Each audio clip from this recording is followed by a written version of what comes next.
ఆంధ్రప్రదేశ్ రాష్ట్రంలో నేడు ఉన్నత విద్య గాడి తప్పుతున్నటువంటి పరిస్థితి.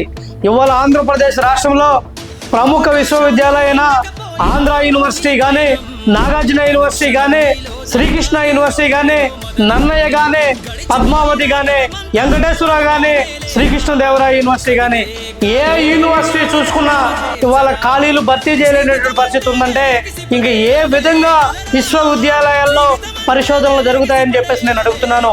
విశ్వవిద్యాలయాల్లో నూతన ఆవిష్కరణలు ఆవిష్కరించాలంటే పర్మనెంట్ ఫ్యాకల్టీ లేకపోతే, అధ్యాపకులు లేకపోతే ఏ విధంగా విశ్వవిద్యాలయాలు మనుగడ కొనసాగుతుందని చెప్పేసి నేను ఈ రాష్ట్ర ప్రభుత్వాన్ని అడుగుతున్నాను. ఇవాళ విశ్వవిద్యాలయంలో రిక్రూట్మెంట్ జరిగి 20 సంవత్సరాలు దాడుతుందంటే ఇంతకన్నా దారుణం మరొకటి ఏమైందా? ఇటువంటి పరిస్థితుల్లో వెంటనే రాష్ట్ర విద్యాశాఖ మంత్రి నారా లోకేష్ గారు జోక్యం చేసుకొని యుద్ధ ప్రాతిపదికన యూనివర్సిటీల్లో ఖాళీలను పూర్తి చేయండి. ఎంతో మంది నిరుద్యోగులు పిహెచ్డీలు అయిపోయి, నెట్ క్వాలిఫై అయిపోయి నిరుద్యోగులుగా ఎదురు చూస్తున్నారు, కళ్ళు కాయలు కాసేలా ఎదురు చూస్తున్నారు.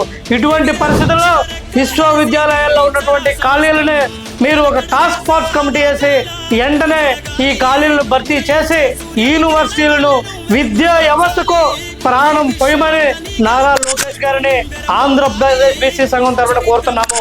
ఎందుకంటే ఇవాళ విశ్వవిద్యాలయాలు మనం కూడా ఇవాళ పర్మనెంట్ ఫ్యాకల్టీ లేక గెస్ట్ ఫ్యాకల్టీలతో ఉన్నట్టుగా వస్తుంటే మరి ఇవాళ విద్యలో నాణ్యత తగ్గిపోతుంది. ఈ అరాకుర సౌకర్యాల వల్ల మరి పరిశోధనలు కూడా ఇవాళ పడగేసేటువంటి పరిస్థితి ఉంది. కాబట్టి వెంటనే విశ్వవిద్యాలయాల్లో ఖాళీలను నిష్ణాతులైనటువంటి వ్యక్తులు ఉన్నారో రిక్రూట్మెంట్ ఎగ్జామ్ ద్వారా కానీ వాళ్ళ సామర్థ్యాన్ని పరీక్షించి వెంటనే పోస్టులు ఫిల్ చేయాలని చెప్పేసి ఆంధ్రప్రదేశ్ బీసీ సంఘం తరఫున డిమాండ్ చేస్తున్నాం. సమస్య తీరం దీపపు సమరు చూసి